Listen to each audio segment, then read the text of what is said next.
kepada AEK, kepada Vertical Rescue Indonesia, dan kepada rekan-rekan peserta pelatihan.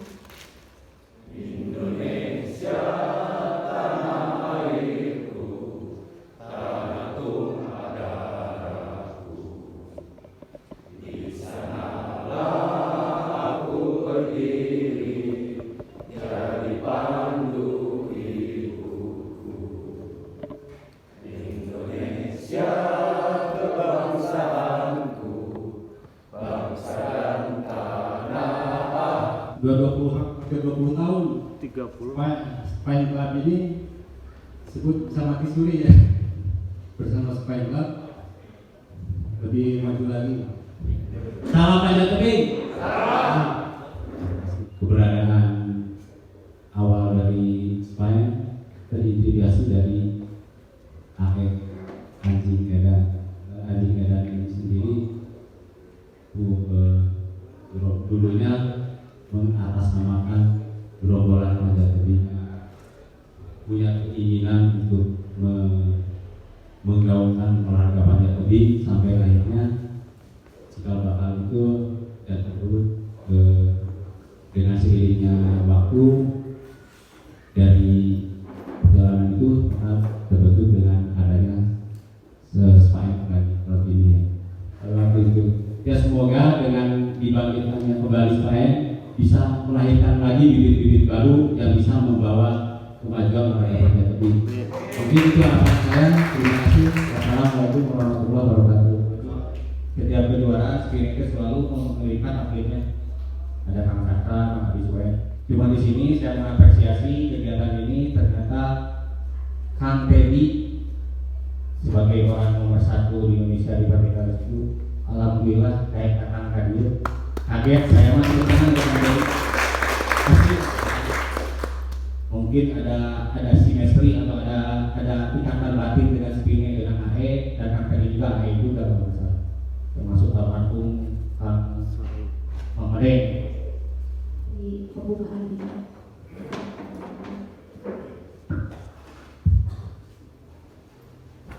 Selamat pagi, salam sejahtera untuk kita semua.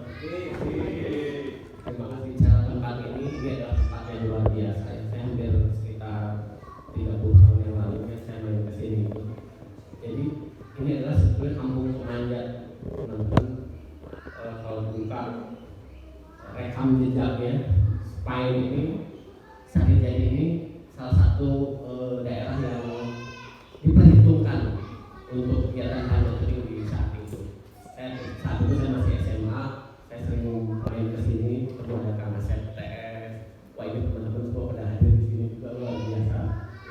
Jadi juga seangkatan saya SMA-nya, cuma dia manjatnya lebih awal dari sekolah jadi dari sini teman-teman Kang Rahwa semua.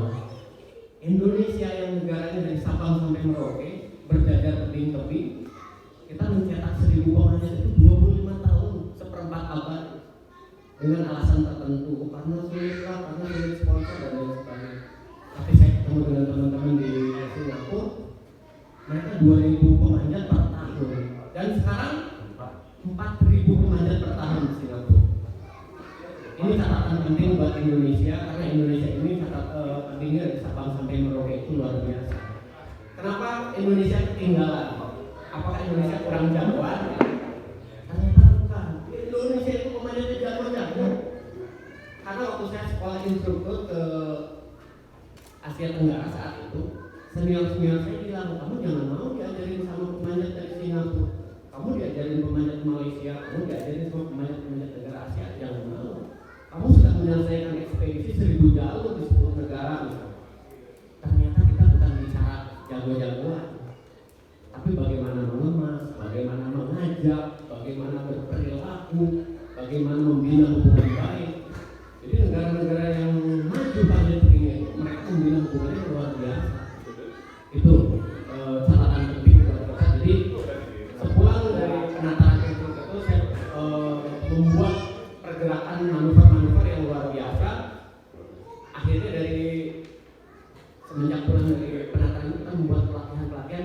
yang sangat-sangat sederhana, termasuk di kampung, di pelosok-pelosok kita membagi latihan, kita bikin dari Aceh sampai Papua. Alhamdulillah semenjak 2004 sampai sekarang tercatat ada 27.000 alumni sekolah panjat tebing Merah Putih dan sekolah teknik. Nah, pada proses berbagi pengalaman ini mungkin nanti teman-teman calon instruktur boleh tanya apa saja. Forum lepas pantang, jangan melihat CTB lah dari mana, silakan ambil sisi positifnya.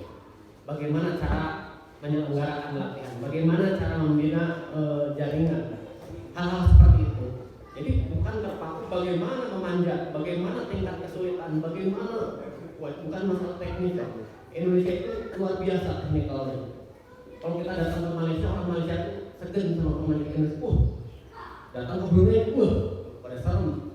Kita datang ke Malaysia bikin jalur panjat tebing. Kita datang ke Brunei bikin jalur panjat tebing. Kita ke Thailand bikin jalur panjat tebing.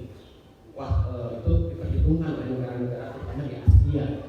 Termasuk negara Brunei itu mengakui karena jalur panjat tebing pertama itu orang Indonesia yang bikin di Brunei. Jalur di Filipina itu orang Indonesia yang pertama bikin jalur di sana. Orang negara luar pertama yang buat jalur, artinya orang Indonesia itu gila. Tidak didanai pemerintahnya, berangkat menjelajah keliling dunia. Itu salah satu catatan penting. Kalau orang Malaysia begitu mau bikin jalur panjat tebing, ini jalurnya dari mana kok keren ya teman-teman? Oh yang kami didanai dari kerajaan.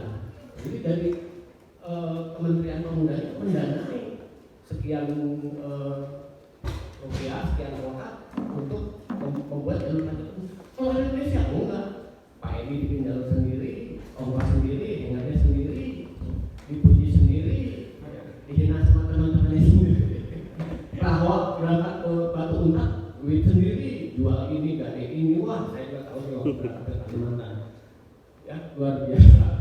Spain juga bikin boulderan sendiri, bikin poin sendiri, motong mesin sendiri, itu luar biasa. Indonesia itu kelebihannya itu dibanding negara-negara di luar Indonesia. Termasuk saya kemarin kunjungan ke Malaysia, kapan ada perbaikan jalur? Saya tanya begitu karena mereka lihat di Indonesia itu ada report pembuatan jalur-jalur baru ya report. Kata orang Malaysia, ini tunggu anggaran dari kerajaan. Nah ini salah satu kelebihan untuk mereka untuk Indonesia, itu salah satu kelemahan. Lemah. Itu saja pengantar. Jadi semenjak itu kita menyelenggarakan pelatihan atau penataran untuk calon-calon instruktur, dan kita membuktikan bahwa kita sebarkan instruktur-instruktur kita dari Sabang sampai Merauke hingga 27.000 alumni ini tercatat di sekolah panjat tebing kita. Semoga ini menjadi bahan acuan untuk teman-teman. Oh ya, nanti teman-teman punya ini kopian kompetensi. Sebetulnya nanti dibuka di verticalrescue.id itu ada sekitar 60 kompetensi panjat tebing. Jadi kalau kita mengajar panjat tebing, ini harus diajarin apa? Apakah sport climbing, apakah tebing alam, apakah vertical rescue, apakah kerja ketinggian, apakah naik tiang listrik, naik tangga, apakah turun tebing, itu ada kompetensinya, ada 60. Bayangkan kalau kita punya kompetensi itu mengajar murid kita akan belajar. Tapi kalau kita belajar manjat, di papan manjat, biar jagoan, biar jadi juara, sedikit ya, akan piramidanya sedikit. Tapi kalau kita, oh ini sepertinya akan diarahkan untuk pemanjat tebing alam, oh ini sepertinya bakatnya untuk jadi pelatih, nah itu udah kelihatan sebetulnya. Ini acuan kita nanti di teman-teman pegang. Kompetensi yang lembar pertama itu sport climbing. Jadi ketika akan menyampaikan ada acuannya. Itu saja. Mudah-mudahan nanti teman-teman menyimak dengan baik, ambil sisi positifnya, yang negatifnya jangan diambil. Tugas kita berat ya. Negara-negara tetangga sudah habis-habisan. Contohnya Malaysia itu sudah memandu panjat tebing ke lembah Harau. Bayangkan orang Malaysia memandu panjat tebing, wisata panjat tebing, satu pesawat mendarat di Padang berwisata di lembah Harau. Pemandunya siapa? Orang Malaysia. Di Natuna kepemanduan panjat tebing sudah berjalan. Ada beberapa kapal mendarat turun anak-anak sekolah panjat tebing di negara kita. Pemandunya siapa? Orang Singapura. Orang Indonesia pada kemana? Sibuk. Orang Indonesia sibuk berdiskusi. Menurut saya itu catatan penting. Saya datang ke Natuna,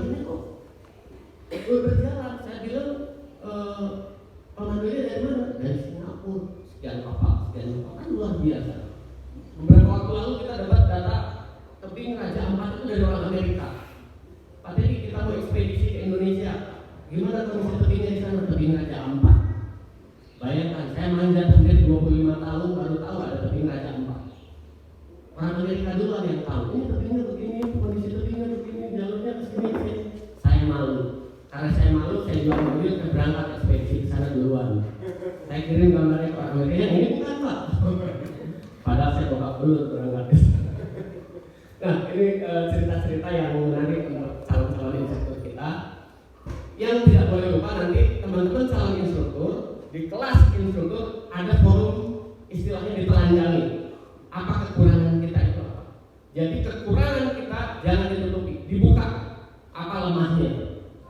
Lemahnya kita isi, gelas kita isi penuhi. Jadi jangan gelas kita jangan dipenuhi dulu. Nanti ada sesi gelas penuhnya dibagikan ke gelas-gelas yang kosong. Tapi tahap pertama kosongkan dulu gelasnya. Ambil sebanyak-banyaknya supaya kita bisa menyerap. Kita akan telanjang, oh ternyata kelemahannya itu kita begini, kelemahannya begitu. Itu catatan penting untuk kita semua. Benang merahnya apa? Ternyata Indonesia itu kekurangan instruktur bukan kemampuan teknikal, bukan teknis, tapi bagaimana berdiri, bagaimana bicara, bagaimana mengajak, bagaimana itu saja catatan penting kita ke depan. Jadi kita bersiap, nanti akan mempersiapkan calon instruktur. Semoga ini akan memberi warna cerah untuk panjat tebing Indonesia ya. Bukan untuk Bandung, bukan untuk Jawa Barat, untuk dunia. Ingat, orang sedunia itu sudah melihat Bandung itu adalah sentra kekuatan panjat tebing di Asia. Terima kasih.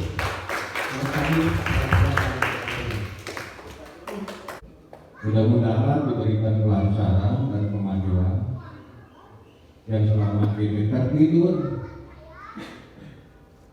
Beberapa tahun ini tertidur sepina ini. Alhamdulillah berkat pendekar-pendekar panjat tebing khususnya yang dari RW 3 dan dibantu dengan rekan-rekan yang lainnya yang dari luar RW 3. Terima kasih. Dan sekarang mulai berdiri dan mulai bangun lagi. Silakan ceritakan sedikit saja tentang panjat tebing, pengalaman pribadi saja. Ceritakan sedikit saja. Assalamualaikum warahmatullahi wabarakatuh. Nama saya Ican, saya asal dari sini, Spanyol sendiri. Saya dulu anggota SPEN dari tahun 92. Kami dari anggota SPEN ini bisa menciptakan bibit-bibit atau produk-produk yang pernah kami ciptakan dulu. Itu harapan kami sesuai dengan misi dan visi adik-adik di tebing 90 Karamanan Band. Saya ngajak main mereka, main air, main ketinggian. Hampir tidak diberi celah untuk melakukan kesalahan menyampaikan, kesalahan tidak boleh, harus sempurna. Kalau kita berhadapan dengan 100 peserta alami atau calon pemanjat, 100-nya itu harus tertarik dengan apa yang kamu sampaikan. Ya. Nah, teman-teman yang mau masuk diklat, cinta alam ada 100, divisi panjat tebing berapa? Cuma 3 orang, cuma 5 orang. Alasannya manjat tuh udah susah, nggak ada. Itu instrukturnya yang harus bertanggung jawab, kemampuan mengajaknya. Ya. Nah, saya cerita kenapa Indonesia ini ketinggalan. Pemanjatnya kok Singapura itu 1 tahun, di tahun 2000-an itu dia udah 2000 orang per tahun. Kita 1000 orang per 25 tahun. Ketinggalannya signifikan gitu. Nah, kenapa? Karena ya itu tidak mengaitkan dengan kehidupan manusia kebutuhannya. Pokoknya kumaha urang we. Jadi si pesertanya mau tertarik atau enggak terserah. Nah, instruktur itu bertanggung jawab penuh. Yang kamu sampaikan itu peserta latih calon pemain itu harus tertarik. Dan itu sudah kita buktikan. Contohnya di Lembah Haro. Di Lembah Haro itu mulai dari kepala desa, kepala kampungnya, jorongnya, sampai ketua karangtaruna, ketua pemuda, tukang parkir, warung, mereka jadi peserta sekolah tadi.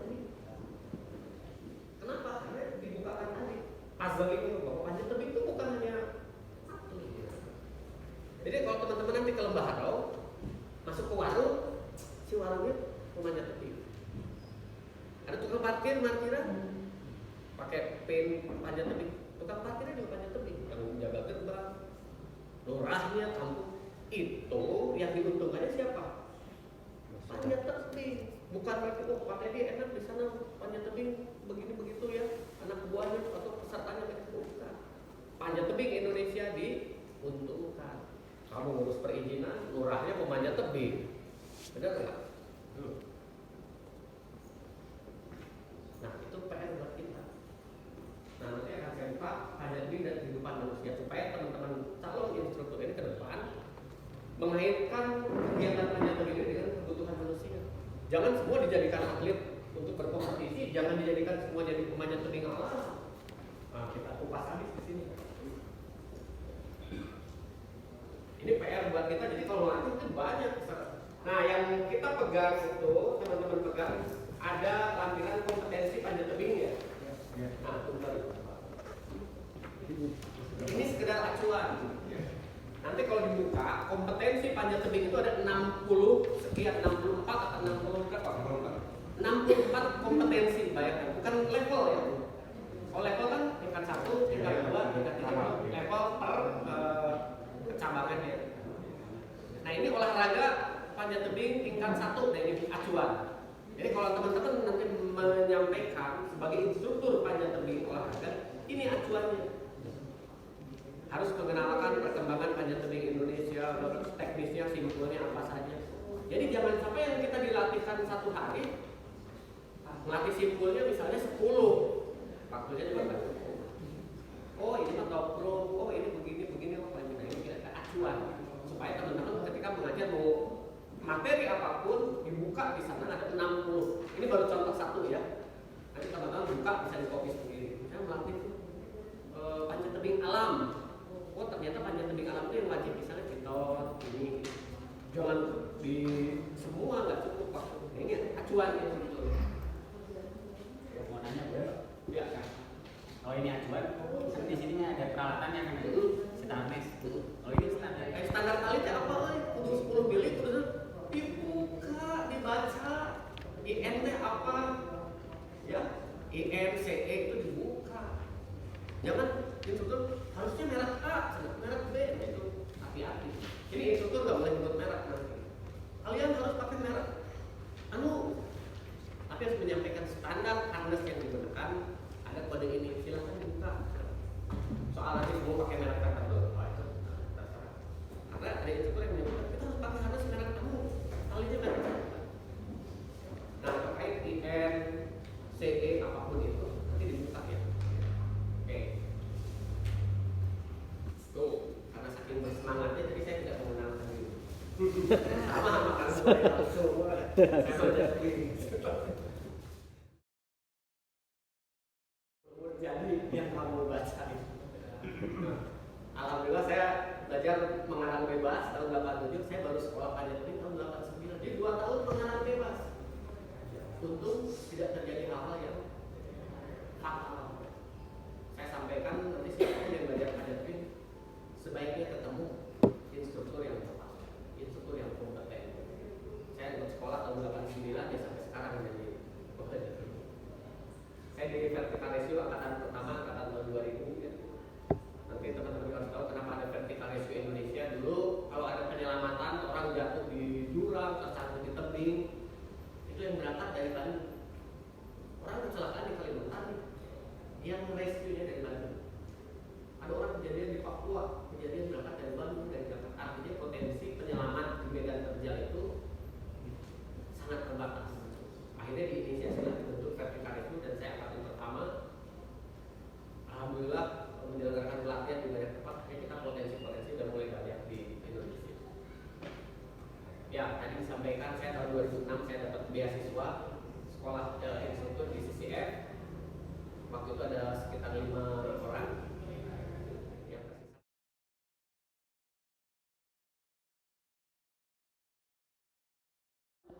Seperti ini.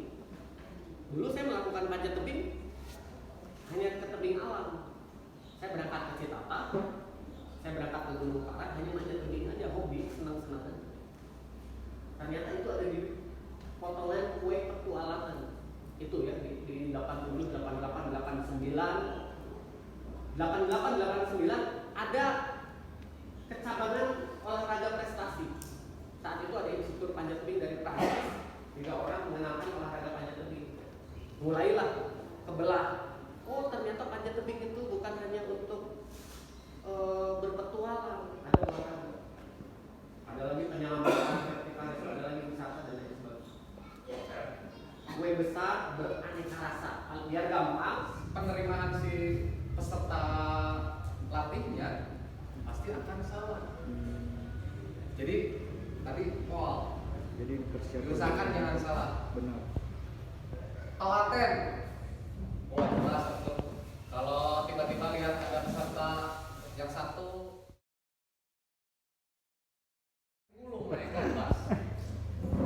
Ini instruktur habis kebanjiran atau dari mana? Tapi begitu. Sama-sama jauh. Kali ini saya akan menjelaskan karabiner. Karabinernya ini dari panjat tebing. Bagaimana? Tidak digeser. Tidak digeser. Saya jalan santai aja.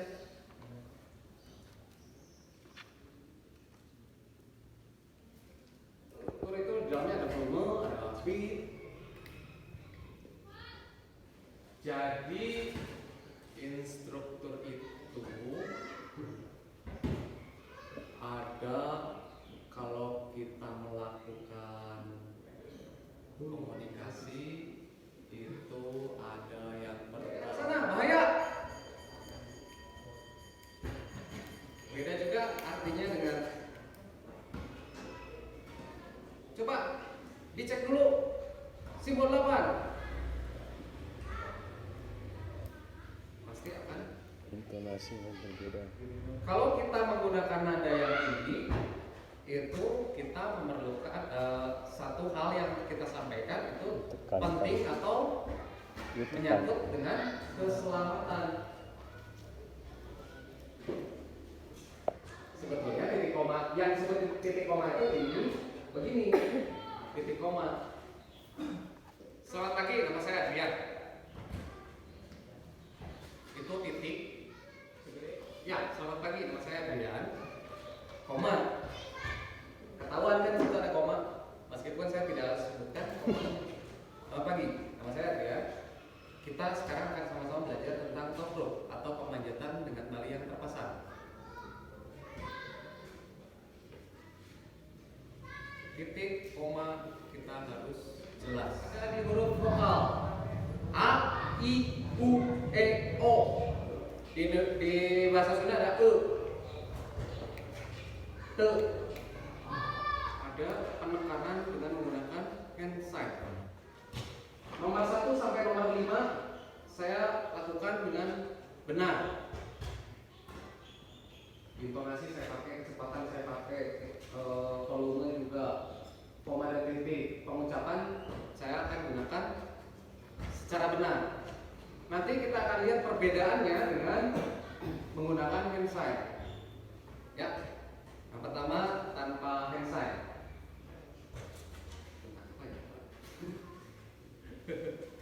Ya, oke teman-teman, sekarang kita akan lakukan pemanjatan. Kita akan lakukan pemanjatan sebanyak 3 pitch. Teman-teman, semuanya harus hati-hati. Saling cek dan tetap perhatikan faktor keselamatan. Gimana? Volume cukup jelas? Koma dan titik ada? Pengucapan? Ada. Saya nggak ada. Yang teman-teman dapatkan segitu kan? Sekarang kita gunakan hand sign. Oke, teman-teman semua. Yang pertama kita akan melakukan pemanjatan multi pitch. Kita akan melakukan pemanjatan 3 pitch. Hati-hati. Nah. Hati-hati. Saling cek satu sama lain dan dan utamakan keselamatan. Ini yang saya gunakan tanda tangan tanpa eye contact dulu. Baik teman-teman, sekarang kita akan melakukan pemanjatan tadi. Itu dilakukan 3 pitch. Jadi teman-teman semuanya harus perhatikan keselamatan. Teman-teman, pada saat saya bicara, saya hanya akan melakukan pemanjatan tebing 3 pitch. Audiens kita sapu semua peserta latih kita. Kalau misalkan peserta latih kita itu dari sebelah sana sampai ke sebelah sana, kita akan lihat semuanya rata, semuanya punya dengan kecepatan yang sama, rata semua. Kadang-kadang ada beberapa orang juga yang kalau misalkan langsung begini, maka biasanya kita lihat di bawah, di daerah atas dada sini atau di bun-bun. Kadang-kadang kalau kita ngobrol, kalau ada orang yang melakukan hal itu kita pasti akan tahu, merasa oh dia mah reaksinya bukan ke mata saya tapi ke bun-bun saya atau ke bawah sini. Selanjutnya itu ada pada saat dia melakukan praktek, biasanya melakukan praktek. Ini biasanya kita akan perhatikan juga jenis kelamin. Ya. Karena saya tahu bahwa area saya itu ada di sini. Maka kita sebagai instruktur kita harus benar-benar kuasai. Atau penguasaan medan itu bukan hanya soal medan saja, tapi misalnya Kang Fahmi, saya panggil begitu karena dia terlihat ngantuk, kurang nah, atau misalnya begitu sapu begini, saya ngasih materi untuk Kang Teddy, berarti apa yang saya sampaikan Kang Teddy dengar, misalnya begitu ya. Jadi akhirnya kita grogi. Lalu ada yang sampai akhirnya terjadilah pembasahan di tempat-tempat tertentu, misalkan di sini basah, ya menjelaskan bahwa angka yang lebih kecil tentunya dia ada di lebih atas. Nah, maka di sini sudah berpikir sampai ke 100. Kalau teman-teman untuk yang berbicara di depan, kita para instruktur selalu mengadopsi ilmu timun dan durian. Satu truk timun tidak bisa dibandingkan dengan satu durian. Jadi saya akan menganggap diri saya durian, dan semua yang ada di hadapan saya akan anggap timun, meskipun di hadapan saya ada seorang presiden, meskipun di hadapan saya ada seorang menteri, meskipun di hadapan saya ada pendiri anjing edan. Iya, saya akan anggap semuanya timun. Saya akan anggap semuanya tidak tahu apa-apa. Nah, disinilah yang kadang-kadang sering kejadian. Tiba-tiba, yuk misalnya Kang Kate menjelaskan tentang karabiner. Datang ke depan, ambil karabiner, benar ngambilnya. Jadi ini karabiner. Nah, ujung tali. Setelah ujung tali sebaiknya kita ikat atau simpulkan seperti ini.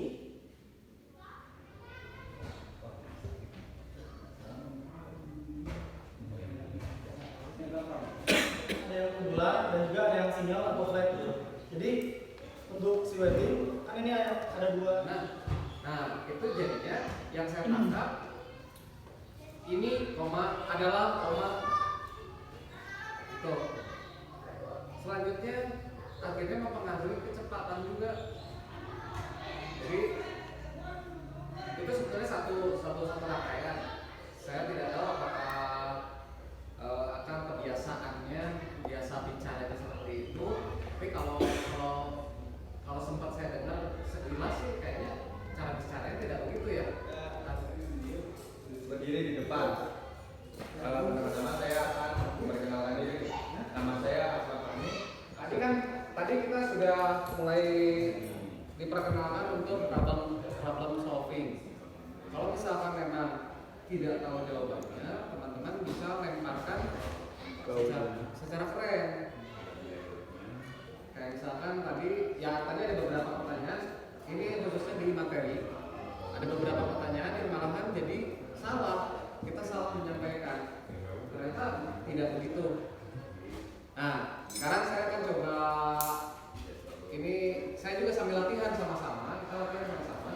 Saya akan coba menjelaskan tentang karabiner.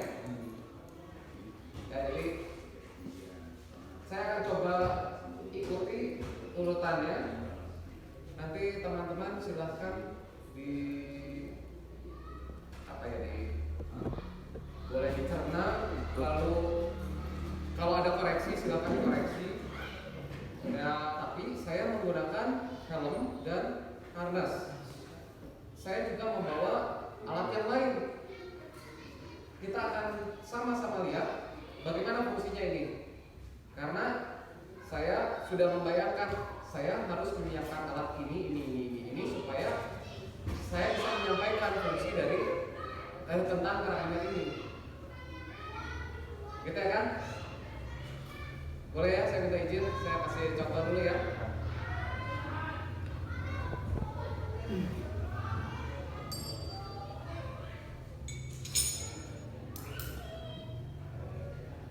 Baik, selamat sore semuanya. Assalamualaikum warahmatullahi wabarakatuh. Waalaikumsalam warahmatullahi wabarakatuh. Perkenalkan, saya Adrian dari Vertical Rexio Indonesia. Kali ini saya akan menjelaskan tentang satu alat yang namanya karabiner. Apa itu karabiner? Karabiner adalah alat bantu untuk menyambungkan dua alat yang tertutup. Maksudnya bagaimana ini? Kita lihat sama-sama. Ini karabiner. Biasanya kita kenal dengan nama cincin kain. Jenisnya hanya ada dua. Yang pertama locking karabiner atau karabiner yang berkunci, dan yang kedua itu ada non-locking karabiner atau karabiner yang tidak berkunci.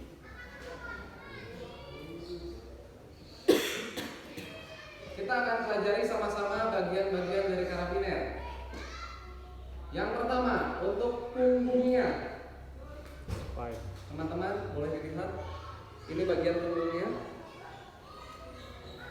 Ini disebut spine. Lalu selanjutnya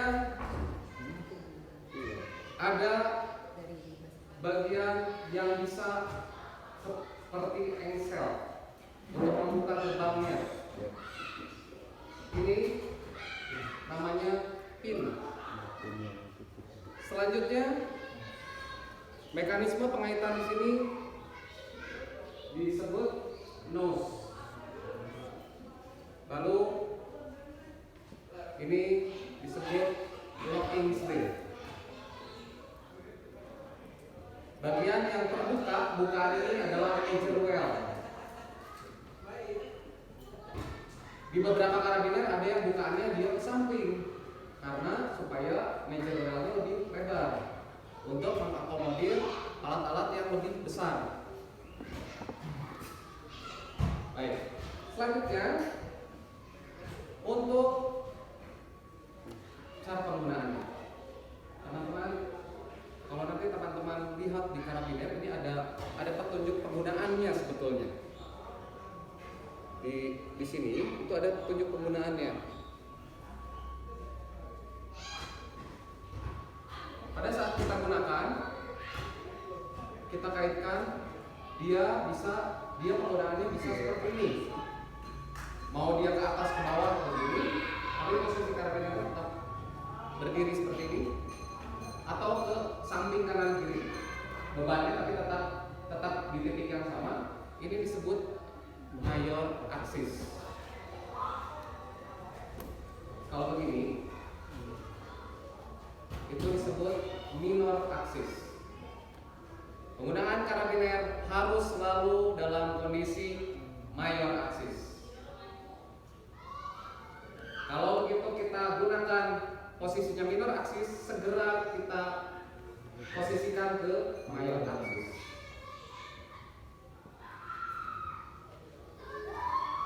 Selanjutnya, fungsi dari karabiner yang berkunci atau locking karabiner itu untuk pengaman diri, dan yang kedua untuk tambatan atau angkot. Lalu kalau begitu, untuk apa ada karabiner yang tidak berkunci? Nah, karabiner yang tidak berkunci ini fungsinya untuk pengaman sementara yang berpindah. Pengaman sementara yang berpindah itu maksudnya apa? Tadi teman saya ada Kang Dedi sempat menjelaskan tentang quick draw. Nah, dia fungsinya untuk pengaman yang berpindah-pindah. Pemanjat naik, tali pemanjatannya dia masukkan. Satu, pengamannya di sini. Lalu naik lagi di atas ada lagi quick draw, dia pasangkan lagi tali. Maka pengamannya berpindah ke atasnya.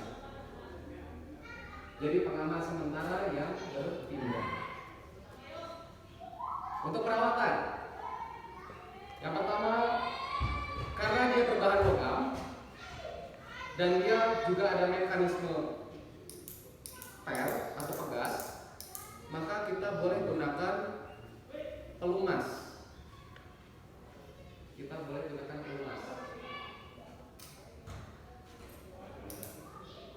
Selanjutnya setelah kita gunakan pelumas, untuk sisa-sisa pelumasnya boleh kita segera keringkan. Selanjutnya kita boleh cuci. Nah, teman-teman, ini ada mitos juga. Sebetulnya nanti malam kita akan bahas habis soal karabiner ini, karena ada mitos bahwa karabiner ini tidak boleh terjatuh. Ini sebetulnya contoh tidak apa-apa. Oh, tidak apa-apa.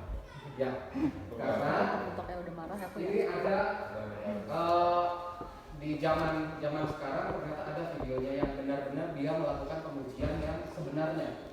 Dia menggunakan beban tarik. Katanya ada mikrofraktur atau keretakan yang mikro. Nah, itu ternyata kalau boleh saya singkat dulu, ternyata dia tidak mengurangi kekuatannya sama sekali. Bahkan setelah dibanting-banting, dijatuh-jatuhkan, kekuatannya lebih besar kawan. Jadi yang namanya mikrofraktur itu memang ada. Dan kalau teman-teman penasaran dengan mikrofraktur, sebetulnya teman-teman bisa bawa ke ada tempat pengujiannya.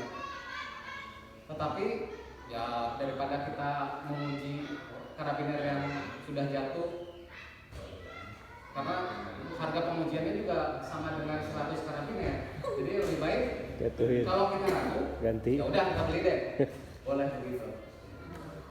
Nah, selanjutnya penyimpanannya, teman-teman, musuh utama dari logam adalah, ada yang tahu musuh utamanya? Garam. Air garam. Karatan. Betul. Betul. Itu benar. Setuju. Tepuk tangan dulu. Itu untuk semua alat manjat. Musuh utama itu. Benar. Musuh utamanya si maling. Tapi musuh utamanya adalah korosi. Ya. Jadi teman-teman kita upayakan dia disimpan di tempat yang tidak lembab dan tidak langsung menempel di dinding atau lantai. Maka kita akan gantung. Ya. Untuk karabiner, ada pertanyaan? Ini asli, ini palsu. Kita ketok-ketok. Mau dibulak-balik bagaimana juga ya sah aja. Suaranya akan sama. Terus ada juga yang tangannya jadi timbangan. Balikin ke sini. Tetap beratnya juga sama kurang lebih. Cara menentukannya kita lihat setelah yang pertama kita ketemu dengan merek itu, nanti beratnya di belakang ya. Ketemu dengan merek itu, kita harus mulai ke yang kedua, kita curigai, wah jangan-jangan ini palsu. Lalu selanjutnya kita bandingkan dari cetakan mereknya. Rapi enggaknya? Kalau yang asli dia pasti rapi dan sama, semuanya sama karena dia satu cetakan.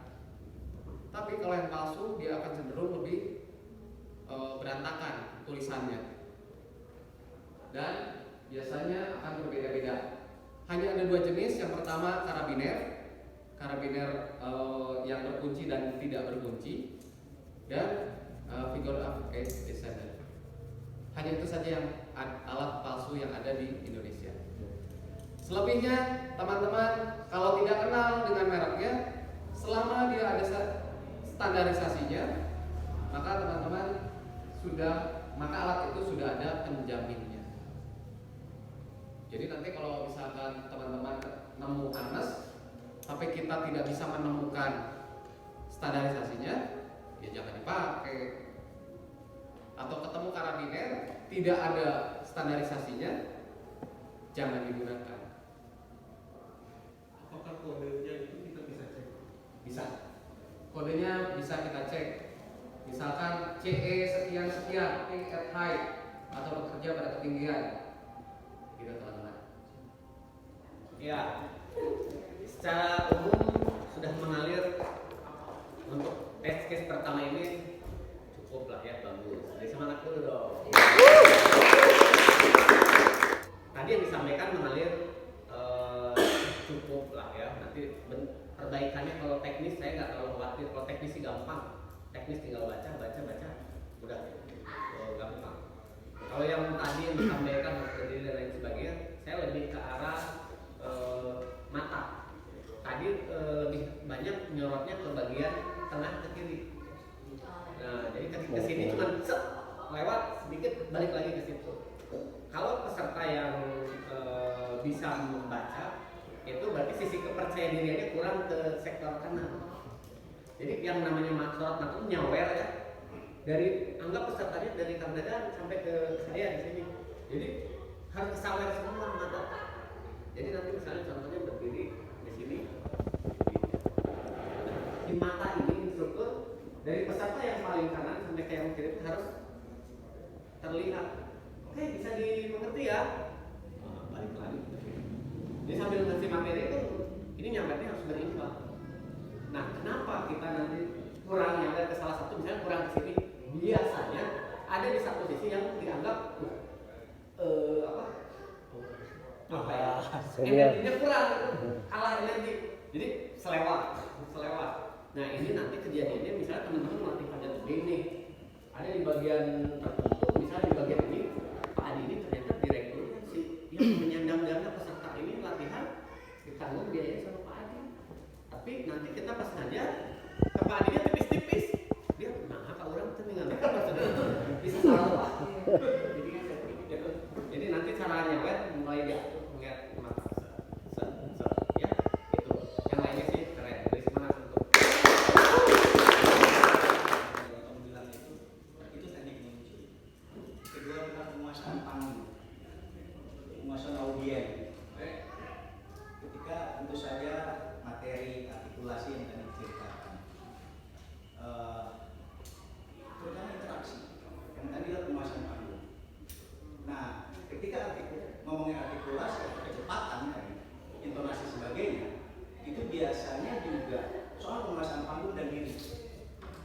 ingin cepat-cepat beres, terletak di, nah, saya lihat itu, ingin cepat-cepat beres, ingin cepat-cepat beres. Aku suruh teman-teman ini ingin cepat-cepat beres.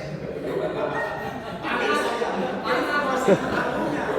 Nah sebenarnya ketika jadi instruktur itu sama menguasai panggung seperti artis, perlu enjoy, perlu semangat dan interaksi tadi, interaksi mata segala macam, penguasaan audiens itu penting. Selamat malam kawan-kawan Kumen, gimana kabarnya? Udah dari pagi ya kita nggak terasa ya, masih semangat ya nih. Ayo semangat ya. Ekspedisi. Nggak terasa, nggak ada. Ekspedisi. Sambil loncat bisa nggak sambil loncat? Ayo sekali aja sambil loncat, ayo sekali. Ekspedisi. Ada yang tahu nggak apa yang saya lakukan di sini saat ini? Ada yang tahu nggak? Yang tahu saya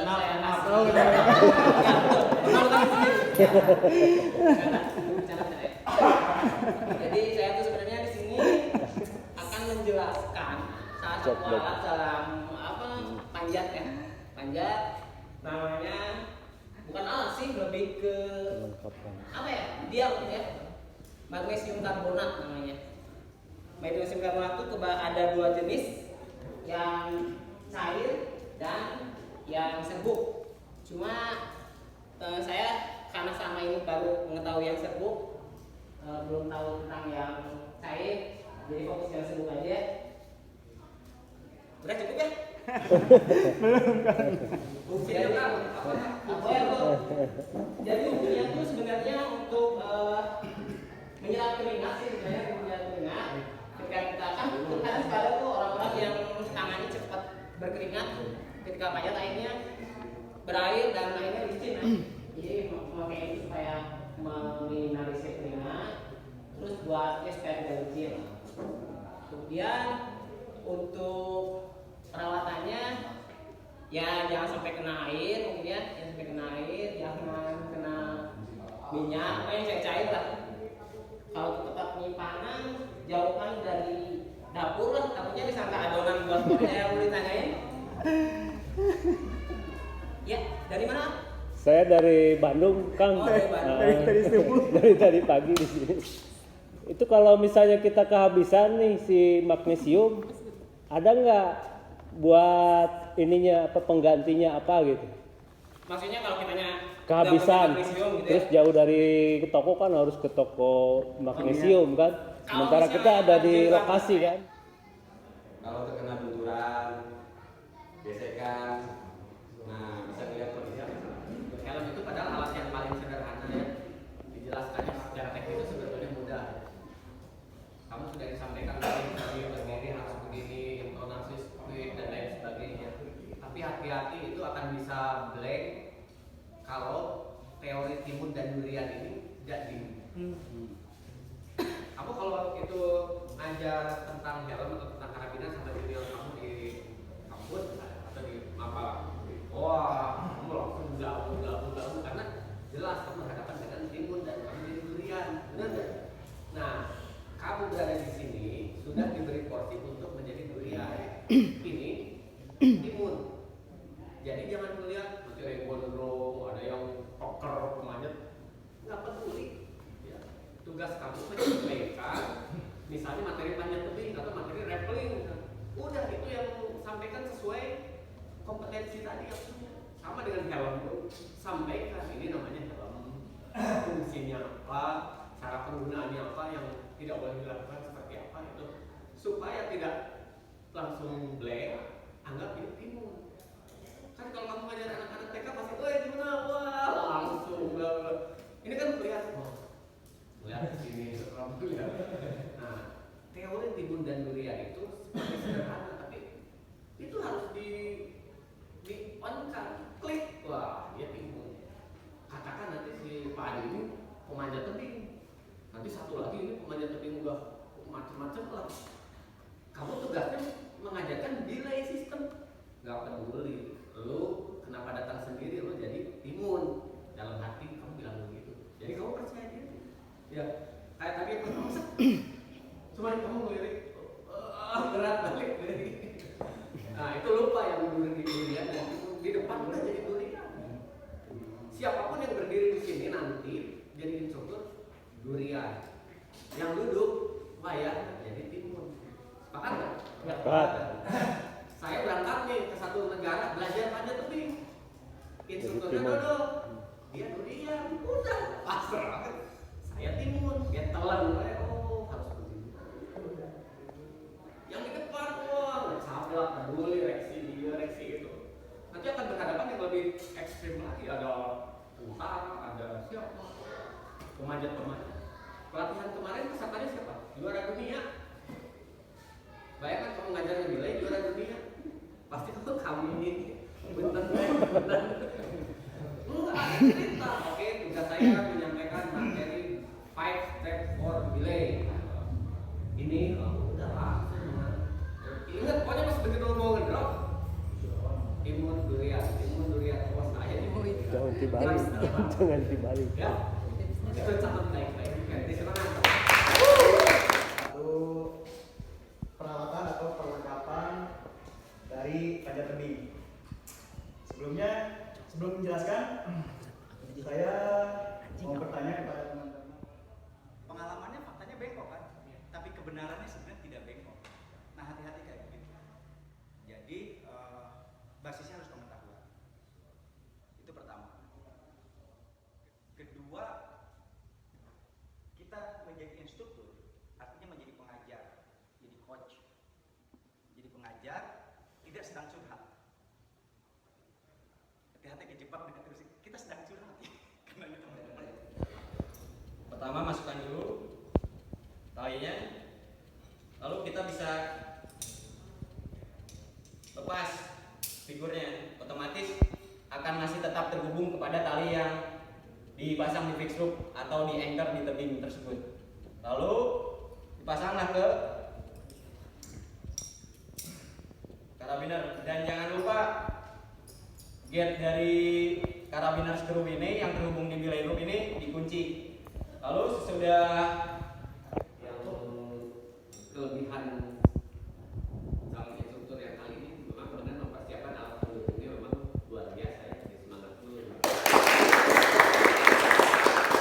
Di sesi ketiga di tanggal 30, 31 kita full banyak di lapangan ya, entah itu bouldering, entah itu asfixing, belay system dan lain sebagainya. Ada materi, ada tugas instruktur yang memang sebetulnya tidak naik, misalnya asisten atau apa, tapi alat-alat penunjang seperti ini secara psikologis untuk peserta latih ini poinnya luar biasa. Daripada kita mondar-mandir di sekitar dinding panjat atau di tebing lah, kita ada pelatihan di tebing, kita nggak pada pakai harness, walaupun kamu nggak tugas panjat pakai harness ya pada asal kondisi tertentu, misalnya anggaplah analoginya kalau terjadi sesuatu kamu naik udah pakai harness, pakai sepatu, pakai harness, pakai itu poin lebih untuk peserta latih secara psikologis. Wah keren ya. Dibanding kalau di sekitar mondar-mandir walaupun lu nggak pakai harness tapi pakai helm, si peserta dia pasti udah siap instruktur naiknya enak namun kira-kira begitu.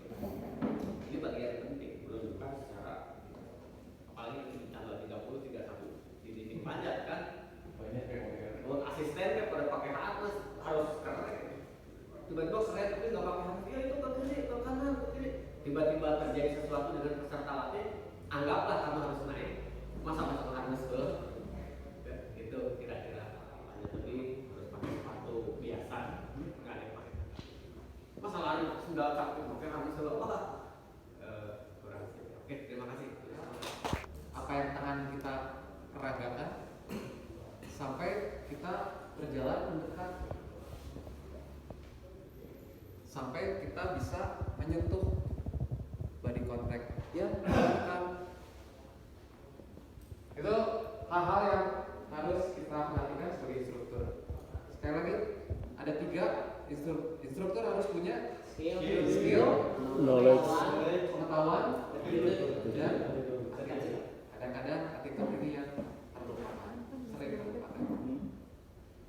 Oke, untuk sesi hari ini nanti komunikasi di WhatsApp itu yang pertama. Yang kedua, setelah punya butuh tempat untuk mengasah yang kita latihkan hari ini. Ya. Informasi terdekat kita ada latihan di Malang, ada latihan di Bogor, ada latihan di Jakarta. Nanti teman-teman yang punya waktu bisa menyesuaikan. Oh, ini teman-teman sedang ada pelatih. Kita ketemu lagi tahun depan. Ayo, kan ngajarin apa? Pasti ini berat jadi tempat yang panas di sini. Padahal kalau pelatihan materi ini bukan menjelaskan karabiner, bukan menjelaskan hanya coklat, benar nggak? Komunikasi. Ceramah umum menjelaskan proses pemanjatan itu bisa 30 menit. 30 menit itu apa yang disampaikan? Nengok ke kiri takut ditanya yang aneh-aneh, nengok ke kanan takut ditanya yang aneh-aneh. Wah itu luar biasa. Kita perlu calon instruktur yang